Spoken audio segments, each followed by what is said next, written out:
Hemos visto que se necesitan ciencias nuevas y una nueva estructura del conocimiento para iniciar la creación de una nueva civilización. La cuestión que queremos abordar ahora es la siguiente: ¿qué condiciones hacen posible hoy la creación de esas nuevas ciencias de la historia, de la política y de la economía, y esa nueva concepción del conocimiento capaces de orientar la creación de una civilización nueva y superior? Como el objetivo de estas charlas es reflexionar sobre cómo iniciar la creación de una nueva civilización, solo muy brevemente nos hemos detenido en la crítica de la civilización existente, cuya crisis nos es cada vez más evidente. Asumimos que en general la crítica ha sido ya realizada. Esto es especialmente válido respecto a la economía. La crítica del capitalismo y del industrialismo, constitutivos del pilar económico de la civilización moderna, se viene formulando desde hace mucho tiempo y ha tenido una gran difusión. La crítica de los partidos y del Estado, constitutivos del pilar político de la civilización moderna, ha sido también realizada intelectualmente y ha tenido bastante difusión, aunque es menos evidente para muchos y no ha llegado a penetrar aún el sentido común de la mayoría. La crítica del pilar cultural y cognitivo de esa civilización es la más incipiente y menos desarrollada, habiéndose centrado en la crítica de las ideologías, pero alcanzando apenas a las ciencias positivistas: la sociología, la ciencia política y administrativa, la ciencia del derecho, la ciencia económica. Estas ciencias gozan todavía de mucho prestigio y por eso es necesario que nos detengamos en la crítica de estas estructuras cognitivas de la civilización moderna, que en realidad están experimentando una crisis tan profunda como la que afecta a la economía y a la política. En efecto, estas ciencias han perdido su capacidad de comprender lo que está sucediendo y de proyectar soluciones eficaces a los problemas reales y actuales. Uno de los elementos constitutivos de esas que conocemos como ciencias sociales es el hecho que, habiéndose constituido siguiendo el modelo de las ciencias naturales, sin ser en realidad ciencias como ellas, formulan las explicaciones de los fenómenos y procesos sociales en base a la formulación de leyes supuestamente objetivas que presidirían el dinamismo de la realidad histórica, de algún modo similar a como las leyes de la naturaleza permiten comprender y explicar los fenómenos químicos y físicos. Se habla en las ciencias sociales de las leyes de la historia, de las leyes de la economía, de las leyes sociológicas, de las leyes de la política. Pero la historia humana no es un proceso natural que se desenvuelve conforme a leyes objetivas, sino que es el resultado de la actividad de los seres humanos y de los agrupamientos que ellos forman. La historia humana es la praxis de los hombres, no está dada naturalmente, sino que es construida subjetivamente, entendiendo por subjetividad la intervención activa, más o menos consciente y voluntaria de las personas y de las organizaciones. ¿Cómo entonces pudieron formularse leyes de la historia, de la economía y de la política que han mostrado hasta ahora tener alguna efectiva capacidad predictiva? Si la historia es experiencia y práctica económica, política y cultural, serán los modos en que se desenvuelven las experiencias y prácticas de los individuos y de los grupos la clave para explicarnos cómo la economía, la política y la cultura son concebidas y elaboradas en las ciencias que formulan sus estructuras y procesos. Pues bien, la praxis humana de la civilización moderna es muy diferente a la praxis que se va configurando en el proceso de creación de una civilización nueva y superior. En la civilización moderna, los individuos y las masas de la población permanecen esencialmente pasivas, porque están subordinados y actúan conforme a las orientaciones que les imponen los pocos que determinan las estructuras y el curso de los acontecimientos. La historia la hacen los grupos dominantes, que se guían por sus intereses particulares y que van configurando las estructuras y los procesos económicos, políticos y culturales. Pues bien, la pregunta es, ¿cómo surgió el concepto de regularidades y de leyes en el desarrollo histórico? Las leyes de la historia surgen como generalizaciones abstractas del modo en que se realizan la economía, la política y la cultura en la civilización moderna. En esta, la inmensa mayoría de los individuos interactúan en el terreno de los intereses privados, de modo que allí no tiene lugar alguna actividad política e histórica coherente. Las actividades de los individuos y de las masas no producen ninguna actividad creadora de historia. Sus acciones se repiten según pautas aceptadas pasivamente, y la generalización abstracta de esa experiencia práctica es lo que lleva a la proposición de leyes estadísticas y tendenciales que describen y que presuntamente explicarían el desarrollo histórico. En ese marco,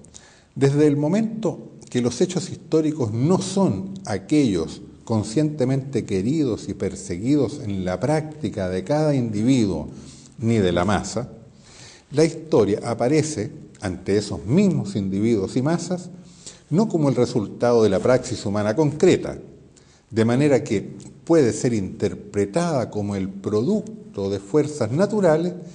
que actuarían conforme a una lógica predeterminada, o sea, una lógica que determina los hechos históricos singulares como parte de un sistema de relaciones legalmente conectadas.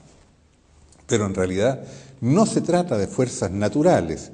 sino de la imposición de las fuerzas de los pequeños grupos dominantes en la economía, en la política y en la cultura. Es por esto que en las situaciones en que las grandes masas de la población permanecen esencialmente pasivas, la formulación de leyes de tendencia de la economía, de la política y de la cultura proporciona cierta imagen del resultado que producirá el cruce de las actividades de los hombres basados en sus intereses y planes privados. En cambio, cuando la acción creativa, autónoma y solidaria, consciente, saca a las multitudes de la pasividad, aquella utilidad de las leyes desaparece en cuanto la acción individual y colectiva se orienta de modos muy distintos que las tendencias en curso. La historia comienza a ser creada por muchos, libre y conscientemente, y sus dinámicas ya no pueden ser interpretadas naturalistamente. Es lo que sucede en el proceso de creación de una civilización nueva, de una nueva economía, de una nueva política, de una nueva cultura, por acción de individuos y grupos creativos, autónomos y solidarios. Es muy importante comprender esto para plantearnos la posibilidad de que seamos creadores de una civilización nueva. Expresémoslo entonces de un modo más sencillo. Lo que se verificaba en la economía, la política y la cultura propias de la civilización que está terminando, no era la manifestación de leyes históricas ni de racionalidades objetivas, sino ciertas regularidades y constantes en el comportamiento de los individuos y de los grupos que en base a la gran cantidad de quienes los ejecutaban y reiteraban,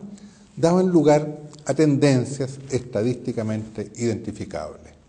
Tales regularidades y tendencias son lo que las ciencias sociales captan y han formulado como si fueran leyes económicas, sociológicas y políticas. Pero, ¿qué es lo que sostiene y funda dichas regularidades y constantes estadísticas en el comportamiento de las personas y los grupos humanos? No es difícil comprender de qué se trata, en realidad, de la acción consciente de las clases dominantes y de los grupos dirigentes, que imponen sus propios objetivos y su lógica particular al conjunto de la sociedad,